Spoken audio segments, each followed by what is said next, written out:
You're watching The Breakfast Club.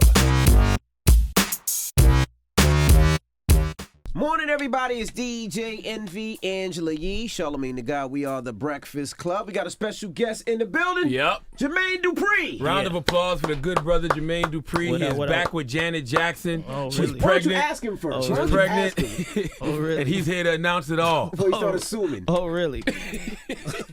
Thank you for letting me know this. I didn't know none of this. That's the word on the street, though. Oh, yeah? At least in the tabloids. I mean, hey, what you want? I guess that's what the people want, right? That's not a bad room at all, sir. Hey, Come on. I guess that's what the people want. I don't know. So none of it's true? I don't know anything about it. They said he's pregnant and everything. I didn't hear the pregnant thing. What did you hear the pregnant thing? Us Like? That's Charlamagne. That's what he's supposed to hear. He's supposed to. He just picked the most He's ridiculous. supposed to find that one out of anybody. Right. That's the one. But the truth is that you and Janet at least are friends again. I don't know if that's. I don't. At least, minimally. But I thought they were always friends. I mean, never we have always been friends. I I'm don't sure know there was a period of time when she wasn't that friendly towards you. why.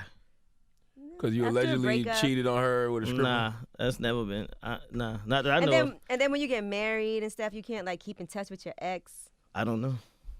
I don't know that that's ever been a situation. That's what I'm saying. I don't know that we've never not been friends. So I don't know where all of this is coming from. Are you friendlier now? Oh, so now that I get it. She's not with her guy no more, and then they see y'all cool. They see y'all together again, so they just assume. But they actually never. Nobody's ever seen us together. Really? Nah. Oh, okay. That's what I'm saying. It's all of this is just like it's a speculation, I guess, when somebody gets single. Got you. That and then the fans actually really want to see us back together. So people actually be like, they just been championing this, but I mean, none of this stuff is actually true. It's all like actually really like the funniest thing in the So world. y'all for me to haven't know. met up with each other and seen each other? Oh, wow. I thought he was just being mad evasive. Like, I'm not Yeah, I thought he learned from the last time. Like, nope, keeping it private this Nah, time. and I mean, I want to say this. I mean, I dated Janet for damn near 10 years. I don't have to hide. Why would I hide? You know what I'm saying? Well, I'm going to sneak around with somebody that y'all know I've been with. It's not even a secret. Word. You know what I'm saying? Like, that's the part that's tripping me out. Like, everybody like, yo, they're sneaking. Why am I know her better than the dude she married. Like, how you going to, why I got to sneak around? Damn. That's the truth, guys. I'm just saying, That's the truth. like, you know what I mean? Like, I'm not gonna sneak around. I don't have to sneak. And I was never sneaking when I was with her. I was taking I'd take Johnny to the tunnel. Like, nigga, like, come on, man. Like, that's not. I don't know. I guess that's in this new age of social media. People think everybody want to hide their relationship. Then you find out about it. I'm not that guy though. So if that was happening, you would see us out. Have you reached out to her then? No. Will you reach out to her? I mean, nah. I mean, I don't. I mean, you know what I'm saying? Like, if we speak, we speak. But it's not like I'm just like, oh, she's free. Like, let's. You know what I mean? Like that. They really got me out here looking like I'm the. You're a thirst bucket? Yeah, Yeah, thirst you was bucket. waiting. Like I've been Yeah. waiting. Thirst But- bucket though. I don't look at it But like a thirst that. bucket for Janet ain't bad, though, JD. I mean, it's not bad, but let's say this: like we was equal in our relationship. You know what I mean? I know she's from the Jackson family and this and the third, but I was never like the thirsty guy. Like you know what I'm saying? Like if she called me, she called me. People on the internet don't believe that's even possible. It's just JD's out here like. He been waiting. He's at the door waiting till she was free. Now he sees. Now let's go. Like, nah, I don't. But what's wrong with that? It just though? sounds Janet very, Jackson. It sounds That's what I romantic. said. It I'm me, sounds though. romantic. True. I'm me though. Don't play me like that. It Don't try sounds to. romantic though. That's what women we love. I mean, that. I understand romance, but I'm me though. Don't play me like I'm just like I'm here. Like No, we understand I call you, you. JD. I will call. You know what I'm saying? If you call me, I call you. I want people to understand. It's never our relationship was never like that. Like Envy. No, like it was like we was one. It wasn't no. You know what I'm saying? Like this dominating over here, and this what's going on, and JD looking like the puppy. Like, nah, I'm not. I didn't look at it as thirsty. I just looked at it as like maybe the two of them are just meant to be, and they're soulmates, and they came back. I didn't look at That's it. what like we were hoping. Jermaine That's what we were Dupri's all hoping. thirsty. So I just thought maybe No, I mean, I'm just saying as far as how people put it out there. Like I couldn't wait for this to happen, and I was that. It wasn't even like. Well, actually, so it was a People magazine. That headline: Inside Janet Jackson and ex Jermaine Dupri's cuddly meetup after her Atlanta show. Did you go to her Atlanta show? You have I haven't seen a They picture. said y'all went to go eat at STK there a restaurant. Oh, she picture? had an after party at STK restaurant. There's And you not came one. there. There's not a photo of me cuddling with Janet You were in Jackson. a private area at her exclusive tour rap party. Listen to how you're saying it. You don't even talk like that. That's how you know. That's how you know it don't even sound. You were putting a different emotion to how you talk about it. That's how you know it don't sound right. That did sound crazy. Yes, It did. that's what I'm saying. But when you there, cuddly meetup. no. I'm telling you, man. Like that's what I'm saying. It's like every day since Janet has become single, or whatever, it's been a piece that came out on me. They are trying to get at her, right? Mm-hmm. I don't even know where this came from. And maybe you're in a relationship and that's an issue because somebody might be like, "All right, were you cuddling?" I mean, if I was in a relationship, they showed mad as hell because this is every day, by the way. That's true. You know what I mean? So it never happened. We can leave it there. Yeah, leave it at that. All right. And I mean, I'm saying, like I said, me and Janet are friends. I have spoken to her. I will say that I have spoken to her, but we ain't been meeting up and all the stuff that they create, and that's not Yeah. Hopefully it will happen. Damn, Envy, I want to see him. I love him together. Yeah. I mean, all jokes aside, because y'all were like, even y'all were before. What day before J&B? Absolutely Swiss and before. Alicia and all that. They were before. Yeah. But like I said, I was never out here sneaking. I was like, it was a red carpet. I'm on the red carpet with my girl. Like that's what I was doing. So it wasn't like, you know what I mean? Like, and I wouldn't do that now, by the way. So for anybody out there that's going to keep writing, if you when you see us, that's when you can say what you got to say. All right. Yeah. Now, you're nominated for the Breaking Barriers Award at the Global Spin Awards. Yes. What's that mean for you? Well, he's being honored. He's being not honored, not nominated. nominated. What did I say? Oh, nominated. Honored. Yeah. I mean, it's a huge honor because it brings me back to like my first days of actually even wanting to be in the music business. I mean, even before I even wanted to be in the music business, I wanted to be a DJ. So to be honored amongst DJs and be in a room full of DJs of people that I actually wanted to be around and was scared to be around the most, it's pretty. I'm pretty excited about this one. Why were you scared to be around him? Because I used to like, you make mistakes, you could stop and press play and record and start over. Right. But I used to be scared to like go live. So that was like one of my things. I used to be scared of that. Then like starting to like go DJ in the club. That was like my fear for the longest. Like, yo, what happens if I mess up? Cause I DJ on turntables. I'm still, you know what I mean? I don't play around with I really DJ on turntables. So it's like if the needle skip, The wind blow if too the hard. wind blow, if the power go out, it's a lot of things that you got to think about when you DJing, and you're the person that controls the crowd. Absolutely. So I was nervous about all of that when I was younger. It's interesting to see you get honored, so much lately, because it seemed for a moment like people they didn't give JD and So Def the credit they deserve. Respect. For the accolades and things that y'all accomplished. Like even at VH1, I felt like I didn't like the way they honored you and Master P together. Yeah. I feel like both of y'all should have had y'all own individual moments. Why'd y'all agree to that? I don't know if I agreed to it. Honestly, I do believe that me and Master P helped the South. I don't want to take that credit for myself. I think that what he was doing from New Orleans and then what I was doing in Atlanta, we definitely was doing this together. It was kind of like at the same time. So I felt like when they talked about it, I wasn't really too mad about it. I think that a lot of times when people want to honor me, they start getting lost in how many songs it's actually what people actually want to hear from people honoring Jermaine Dupri, because they had Xscape there, which was my first group. So I felt like, that is my first group. But then you start getting into why wasn't Brat there and why wasn't this person there? Why wasn't that? Like if you act like a fan for So Def, they gonna go on and on forever. And I think that's where it kind of get lost when you can't.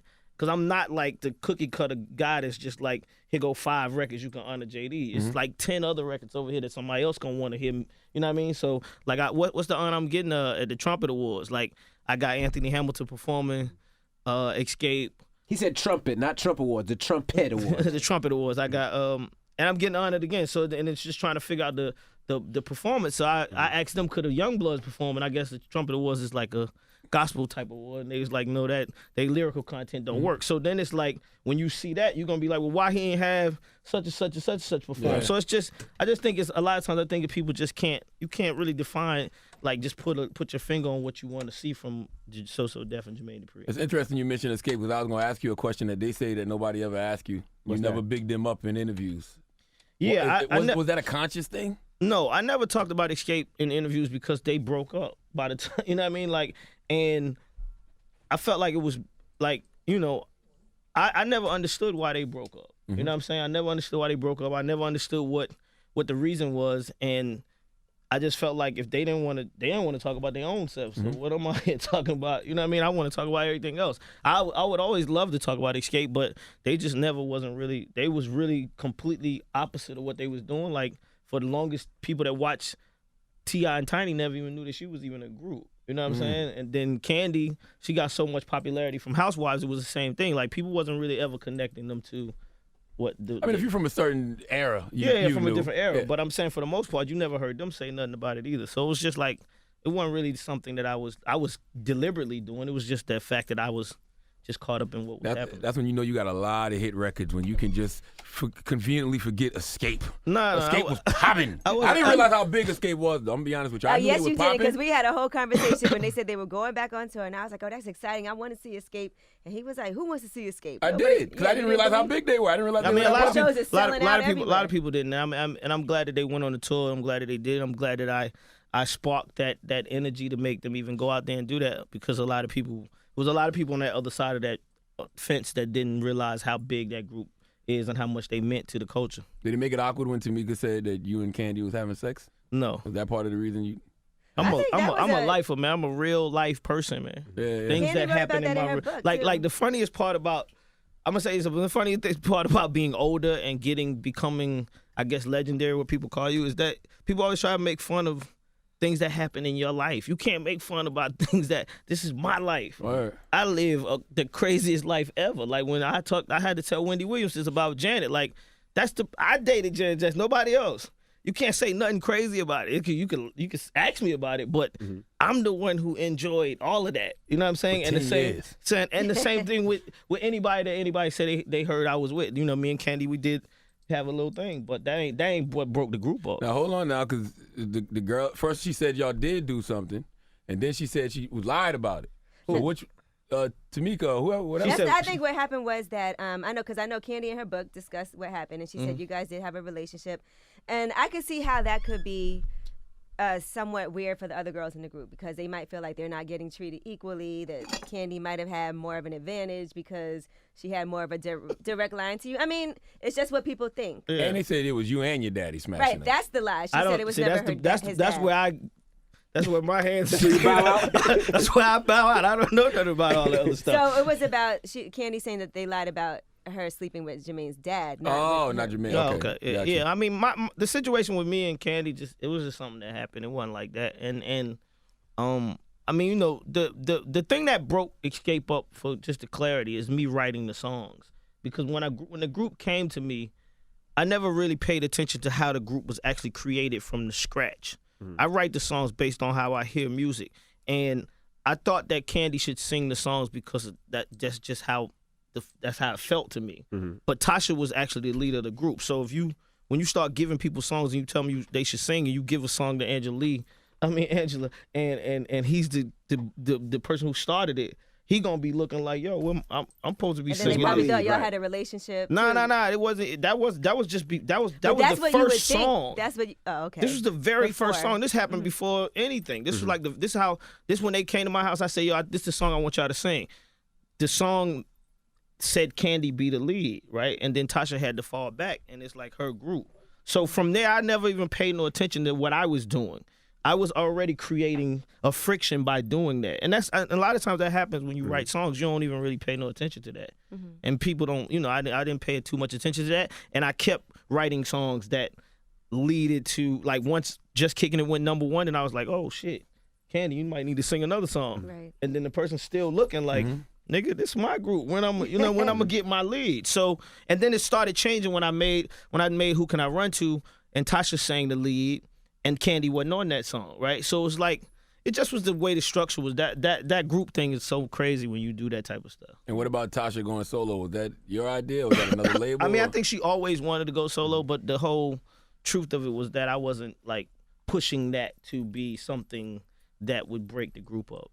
And so many things have come back full circle for you. Now, growing up, hip hop is on. Your daughter's on the show. Yeah. And then the Brat's on there. Yeah. Bow Wow. It's like all people that are. That's like our version of the Kardashians. It's all kind of related back to you. It's like all my family is everybody. I mean, my daughter was born in hip hop. It should be called like she was.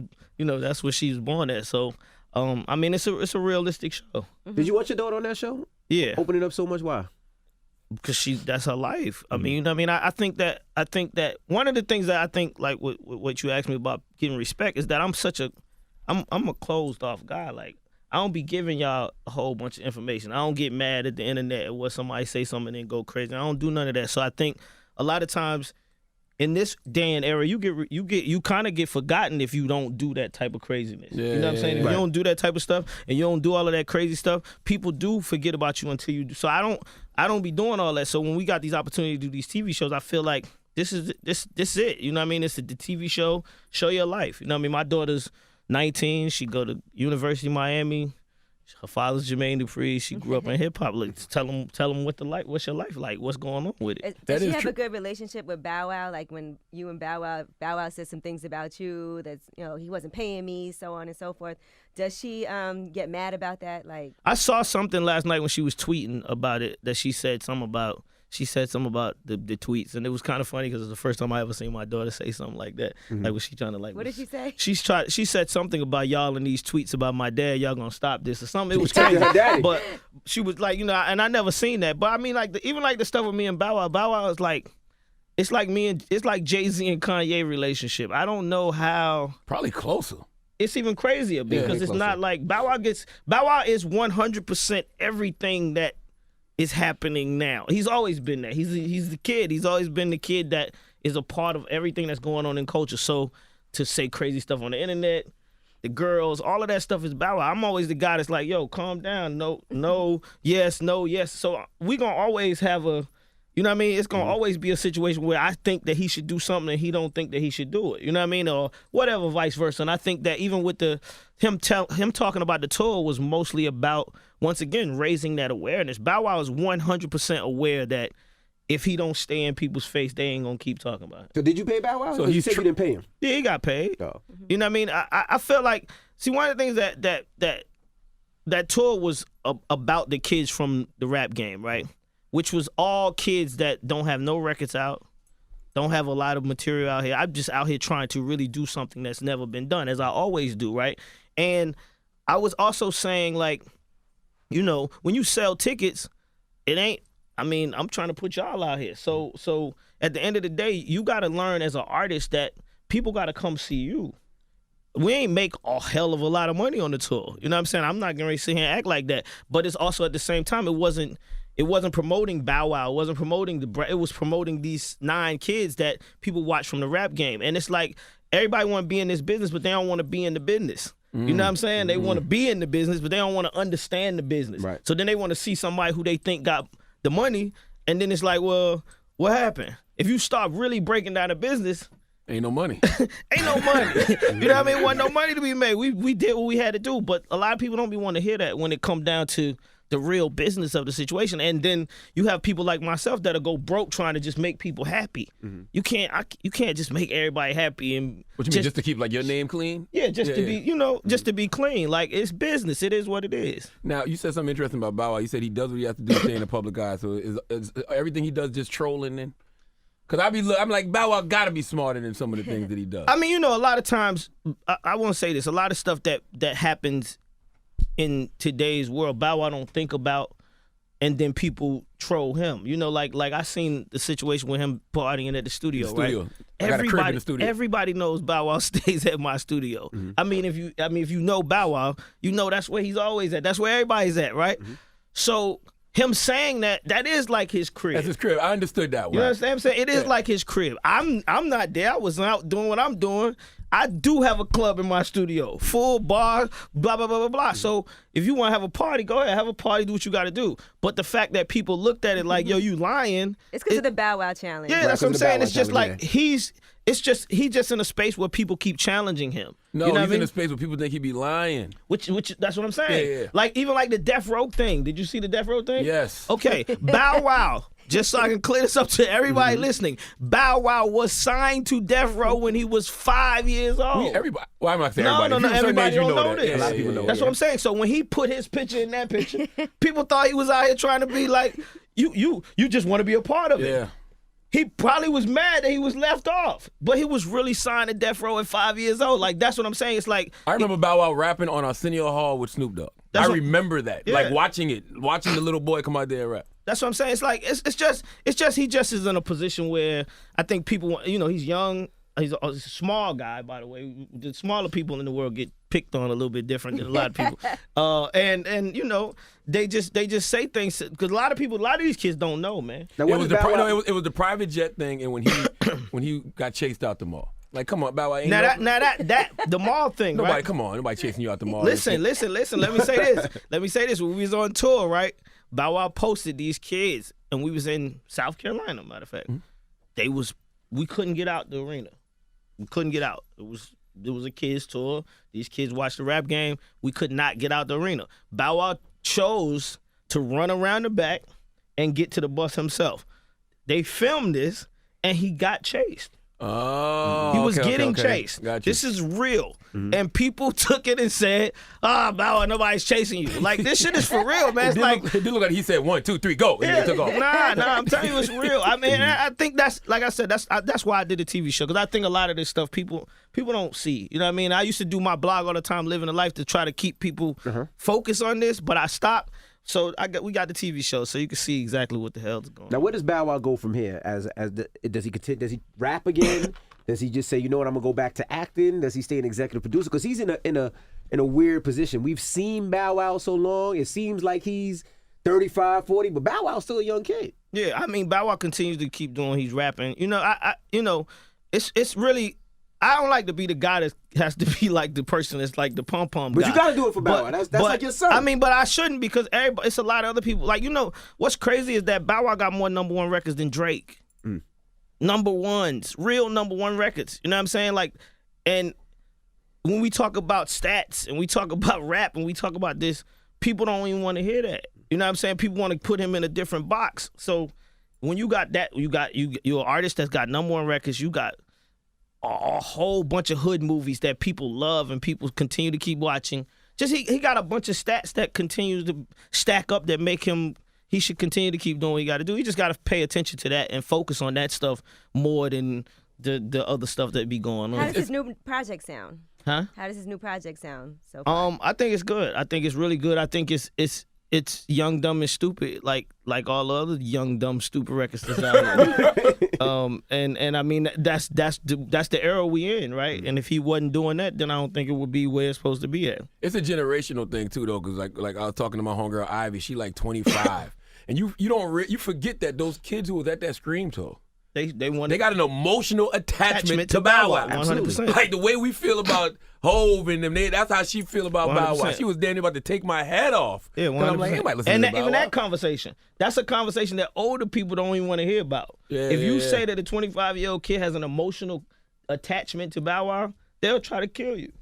She does though. But that's the real life. she You know, does. that's a real life thing. So I think, you know, when you see him on the show talking about with Brat that he wanted to do his record without me, which is funny because the show, like, Pimpin' is my artist from the Franchise Boys. I call Pimpin' to the studio and say, yo, bring some beats to the studio, let's hear what's going on. I made all of this happen, but Bow Wow, you know, he wants to make it seem like he got this going. But at the end of the day, it's like, I challenge Bow Wow. I say, yo, are y'all gonna make records bigger than the 2000 version of Bow Wow? Or is this version are you gonna be better than yourself? So that's his thing. He's trying to see if he can outdo, you know, the Chris Brown and Bow Wow, the Omarion and Bow Wow. I don't believe it. I don't think so. Damn, man. I have faith in Bow. I'm just saying. I'm just saying from a perspective. You know, Bow Wow, Shorty Like Mine was a #1 record with Chris Brown. Bow Wow and Omarion was #1. Bow Wow and Sierra was #1. Like, Bounce With Me was #1. Like, I could keep going on. These is #1 records. Like, we ain't talking about SoundCloud. We talking about putting up some real numbers But out they here. said that about you too. Huh? How many times did they say JD would never make another one and you made? But another one? okay, but I'm sure that stopped in 2000. I started in 92. Right. You know what I'm saying? I'm just saying, like, you gotta. That's what this game is about. I don't care how much records you put out on the internet. At the end of the day, people gonna still like, what's your stats? You know what I'm saying? Like, that's how I feel. People gonna keep looking at the stats at some point. And Bow Wow stats is like, you got a bunch of #1s. Now you're gonna come out with records. You gotta at least get up to that place. He should name his next album the Bow Wow Challenge. And it's it's interesting that you said that y'all make young, dumb, stupid records, because there was a point where people would say that about the Franchise Boys, 100%. or even Bone Crusher. Yeah. Listen, In My White Tee was a young, dumb, and stupid record. Nobody thought classic though. Yeah, nobody thought In My White Tee would be a record that was popping. Oh, I think they like me. I think they like me. Yeah. Oh, I think they like me. They told me when I signed them, this is not gonna work. Remember they told you to take the franchise boys off. Yeah. And just leave you, me, Brat, and Bow Wow. For the I think they like me. The record was hard. Yeah, but I'm saying that was the era of the young, dumb, and stupid starting, and people they weren't feeling that. Do you think that like that era of Atlanta is what contributed to the era of Atlanta we hear now? 100%. I mean, 21 Savage is from the same place Franchise Boys is from. Got you. They all from the same neighborhood, so it's like it's all just like it's in the dirt. You know what I mean? It started, it's just continue to keep happening. Now, let me ask you about, I was going to say advice for these young producers that are coming up. Because we've been reading these reports about producers saying they're not getting paid for beats that they're doing now, and labels are putting out albums but calling them mixtapes so that they don't really have to pay the producers. And it's just been hard for them to track down their money and chase and get their money. But if you're a young and upcoming producer, should you expect that when you give somebody a beat, and then if it later on blows up, because sometimes people don't anticipate how big a song will be, that it's just kind of a rite of passage that you don't get? No, I don't think it's a rite of passage. It's nothing cool about giving somebody something that you created and then they make money off of it and you don't. But I think that these producers have to understand that they started this. They started this flow they created this themselves. Not every producer, but I remember like the producer that did the Coco beat, right? For OT Genesis. He lived like down in like some no-name part of Alabama, right? This little kid. And he made the beat on his school computer. I went to go sign him to give him a publishing deal. And he put the beat up on the internet for $200. Wow. OT bought it. OT bought it, and OT sold 3 million copies. That's fair business. That's fair business. I mean, it's fair business, but that's what I'm saying. They starting this themselves. They doing this themselves because they want the world to hear these beats so bad that they putting themselves in these type of situations. So it's like you gotta. I mean, you know, how you get on is how you get on. I can't tell people what to do, but I'm saying that's a situation where that type of stuff happens where you like, damn, he just gave me $200. He got him Rafe. Well, hey, can you go back and get? No, you can't go back. That's what I'm saying. Wow. You sold it. That's what you wanted. You wanted everybody to get your beat, and that's how it go. I mean, you know, that's the game. So a lot of these guys, they talk to the Migos and they talk to some of these guys, and they like, yo, we getting ready to put a mixtape out. Yo, I got beats. They do it. The record companies is selling these beats. You lost. So what do you do? You can't do nothing. You can't do nothing because of the way that the way it was done from the jump. You know what I mean? The way it was done from the jump. You got to handle this business at the top, man. But you can do it in a way that you say, I'm selling it to you for this, but if you sell it or if it goes this amount, I want this instead. You can make your business the way you want to make your business, though. I mean, because the thing about it is what's gotten crazy is that these mixtapes, so-called mixtapes, are albums. Mm-hmm. These guys are putting real new music on these tapes as opposed to just being like songs that's out the way Envy mixtapes used to be. Yeah. Like Envy them started at too. Their first 2 songs used to be like new records and stuff from somebody else. So it's like, but you gotta get the business right from the beginning. So like the dope game, you shouldn't give out no free product to get your clientele bumping. Nah, you should make sure. I mean, you should make sure that they pay you just like. Give me my money, I give you this beat. You know what I mean? Because ultimately, you don't know what's going to happen with the beat. Right. You know what I'm saying? That's the thing. You don't know what's going to happen with beats. But today, anyway, beats is everywhere. Right. You know what I mean? Like, if one more team from the South or in Atlanta or Georgia, period, go to any championship and they play Welcome to Atlanta again, like, I never knew that was going to happen like that. I knew I wanted that to happen, but, I mean, it's like, they played at the Georgia game. They playing it at the Falcons. They playing it everywhere. Just think somebody else made that beat. They'll be mad as hell right now. Right. Like, yo, what's going on, man? Why ain't, you know? So that's you just got to be prepared for it. No, I want to ask you about Usher had a rough 17. Man. Usher's herpes allegations. Don't even say rough 2017. You know what it was. Right. He had a rough 17. Come on. Whoa. Now, as a friend. How do you treat your friend after everything? I mean, they dragged him crazy. He handled it very well. I mean, I'm a though. friend. I'm a real friend. As a real friends don't bring that into your circle of your life. You know what I'm saying? And a real friend will let you like tap you on your shoulder and say, yo, you do realize that you Usher, right? Let's stop acting like you know. Lil Bob and them down the street. Like this, that Lil Bob had a fat chicks. You don't need that. Yeah, Lil Bob had a fat girls. Like this Usher. You know what I'm saying? Like I had to tell somebody that the other day about the Janet stuff. I'm like, they calling my phone. I'm like, y'all ain't heard from you in like 2 years. Mm-hmm. Yeah, but I heard you and Janet back together. Congrats. I'm like, yo, listen, man. Like, damn. Like for real, this is my real life. Like, don't get it twisted. Like that type of stuff happens all the time. So that's my conversation with Usher. Like, for real, you have been a sex symbol for long as your records come out. You know what I mean? It's a wonder this ain't happened before. Now, when you heard about the fat chick, I was in his house. I was sleeping downstairs, and I seen it come on my phone, and I was like, no way. I ran upstairs immediately, like yo. And I asked him straight up, like, yo, you please tell me the truth right now. Did you smash this fat girl? And he's like, no way. It's no way possible. They said they had surveillance footage of her walking in the hotel. They said it was like a Holiday Inn. The Holiday Inn or some hotel. Come on, man. That's what I'm saying. Like Usher, at the end of the day, Usher might be a hood dirty. Come on, man. And you don't know. Come on, man. Come on. People like Usher can't even move like that. That's what I'm saying. Like you can't. Y'all remember when Puff was running around New York trying to move and go from a hotel by himself? You can't do that out here. I've seen Usher bring big girls on stage. Yeah, on stage. This is a show. What does that have to do with him going to the It's a show. Holiday You're Inn? not getting ready. Nah. Hell no. But y'all did play with it a little. Y'all put the Instagram video out and y'all said Confessions 3 on the way. No, we weren't playing with it. We working. Okay. I mean, we in the studio as we speak right now, getting this record to where it's supposed to be. So no, we weren't playing. And a lot of people think that we weren't playing on it. I just wanted to make sure that the people focus back on what they should be focused on. Because like I said, I don't want to see Usher get lost in today's world of the internet. Right. Like this guy has too much success. It's like he means too much to the culture and too much to black music for us to let him to just get lost out here like that. Now he handled it well, but did you ask? You said you asked him if he smashed a fat chick. Did you ask him if he had herpes? I asked him everything. I wanted to be clear because I want to make sure that I wasn't out here pom-pomming something that was getting ready to turn around and explode in my face. So on Confessions, is he going to talk about having herpes? What? What?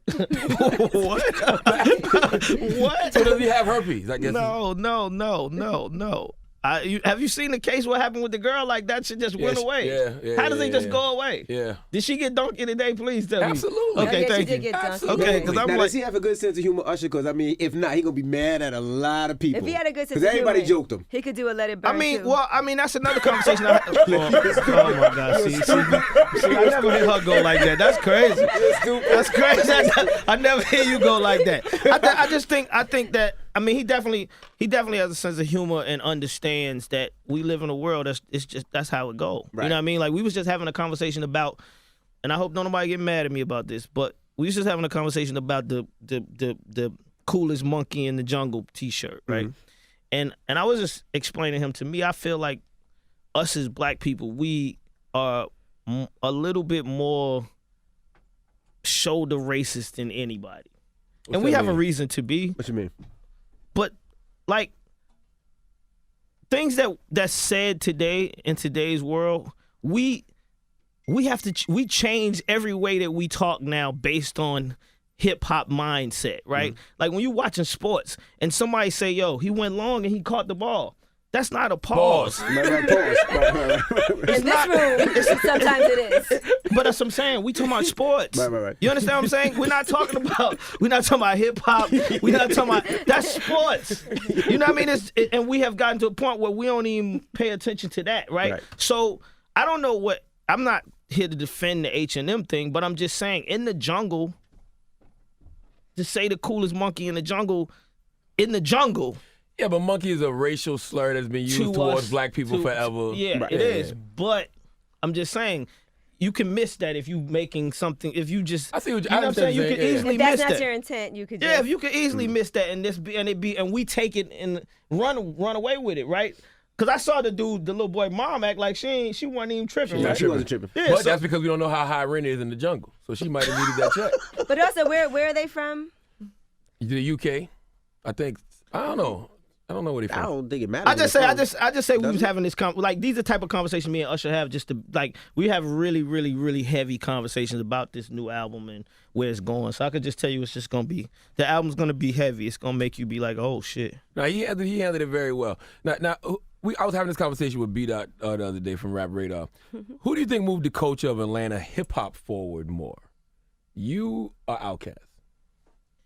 Depending on what type of hip-hop you're talking about. We come from two different places in hip-hop. As far as culture, me. I brought people to Atlanta that had never seen Atlanta. I showed everybody in the world Magic City before anybody was out here thinking about it. Matter of fact, people was going to the Gentleman's Club. I'm the person who started throwing the money first in the club. Like, if you're talking about the culture. I said that you were the first mogul that I remember. But I said as far as people taking Atlanta hip-hop music really serious, yeah, hip-hop, it was Outkast. That's what I'm saying. So that's what I'm saying. From a rap standpoint, we talking about rap. I'm talking about the living. The culture of Atlanta, and you coming to Atlanta, like every magazine. I had to pay for all the magazines to come to Atlanta. I had to do, like, they weren't out there. One, like, nobody was, like, paying attention to what's going on. I would fly these people to Atlanta and take pictures and see what's happening, what's going on in the city. So as far as the culture goes and having parties and bringing Puff and bringing these people and bringing Envy and Clue and all these people to Atlanta, that was all me. I don't know nobody else that was doing it. Because the debate was, and I don't even know how we got on this, that Outkast's first album didn't change the game the way DMX's first album did. I mean, that's cool. Yeah. But at the same time, like, I'm also not, I don't get the flag for selling 8 million records with Crisscross. I guess that wasn't hip-hop. In hindsight, Crisscross was very hip-hop. It was hip-hop. That's what I'm saying. Yeah. So you know, and like people leave that out though. Like, right? They leave that out. Outkast ain't sell 8 million records ain't their first album. So if that's a question, then the question's answered right there. I mean, but I feel like Outkast definitely, you know, like when the Source Awards was here and Suge said what he said, me and Brat performed and then they didn't put us in the South category. When Outkast came on stage, it felt like they was from somewhere else. Yeah, but that's because, you know, Andre's speech too, the South got something to say. But I'm just saying, people didn't put us in that box with them. They was just like Brad and JD, whatever, Outkast, the South. So I think people just looked at them differently. And a lot of people used to like to say that they thought you were trying to be from New York, like act like you was from New York. Because I had an artist from Chicago? I don't know. I never thought that. I don't never know. seen that. I couldn't get nobody in New York to listen to my music. So if I was be from New York, no. I mean, I think I stayed here. You know, I got a lot of connections to New York. I used to live in Brooklyn with Chad. So, you know, a lot of people just seen me move around. Like I said, I was moving differently than anybody in Atlanta. I was coming to Puff parties in New York. I was coming to Andre Harrell parties. I was the guy from Atlanta that was moving around New York. So people probably saw that and they didn't understand that. Like, if you see, like, every artist from Atlanta now, they all in New York. Jeezy, 2 Chainz, everybody, they be out here heavy. Damn, they move around New York damn near more than they was doing with their own projects in Atlanta. And I was doing that way, way before, and I think that got perceived as JD wanting to be more about what's going on in New York than he was in Atlanta. Yeah, because Outkast's first video was, like, all Atlanta. Like, they was showing you the city. Yeah, I mean, I didn't have no record out, though. I couldn't, you know, I had Crisscross jumping. We was in Atlanta, by the way. JD got to go. They say JD got to go. But tell us about the rap game, the new rap game, before you get up out of here. The new rap game. Well, I mean, we on season 4. And it's going crazy and kids love it. And you know, we doing the same thing we always been doing. Just continue to keep giving a platform for people that definitely have a dream. And these kids, you know, the thing about my show is that I actually show you what artist development is. A lot of people don't understand that. I don't want you to come to me already ready. If you already ready, then what am I gonna do? Right? It's a show where I come and you come, I tell you how to dress. I give you some ideas on what you're supposed to look like. I give you this, and you're supposed to take that and run with it. So a lot of people misconstrue what the show is actually about. One year, kids might be better than this year, but at the same time, it's still always an open platform, an open, you know, format for me to find kids and put that artist development on them. How important is it for these young artists to have a real strong sense of who they want to be as artists? Because you said if you come to me already ready, then what am I here for? But sometimes people really butt heads, and you might feel like, well, let's experiment, but artists might feel really strongly about the direction they want to go in. I mean, but I think it's, you know, I think artists should definitely stay open for that, because they're not in a world of music anymore where you're challenged by how you look. You know, you're not in a world of music anymore by how you talk or this, that, and the third like before. So I think that you still should be prepared for it because those are the quiet conversations that's out here. You know what I mean? Like the dark-skinned female singer still is having a hard time in the music business. Mm-hmm. You know what I mean? That's still out here. Right. And however people want to look at it, whatever they want to say, that's still, it's not the thing that people jump across the table immediately when they see a dark-skinned girl. When I had Dondria, it was like, she can sing, but, Xscape was called ugly for 10 years. Yeah, Biggie said he'd have sex with RuPaul before he had sex with one of them. You know what I'm saying? So it was like, I had to deal with that with Xscape. I thought they was the greatest talent in the world. But then I was hit with but they ugly as this floor. Is that why you started having sex with Candy to make her feel better about herself? Shut up. My Is goodness. that why? All right. Oh, my God. All right. Charlamagne, you're crazy. Jermaine Dupri, we appreciate you for joining us, bro. Yeah. Make sure y'all watch the Global Spin Awards. What's the date? February 22nd. February 22nd. February 22nd. on Make sure Revolt. y'all watch. And for any kid out there that's got a dream to be a DJ or anything like that, that's why this is important to me because I want to be that person that's like inspiration to kids. And so many kids out here want to DJ. Just get to know about it. Go see DJs, check up on DJs, and learn what DJing is actually about. Can I ask one more question real quick? Did you get backlash from the Drink Champs interview?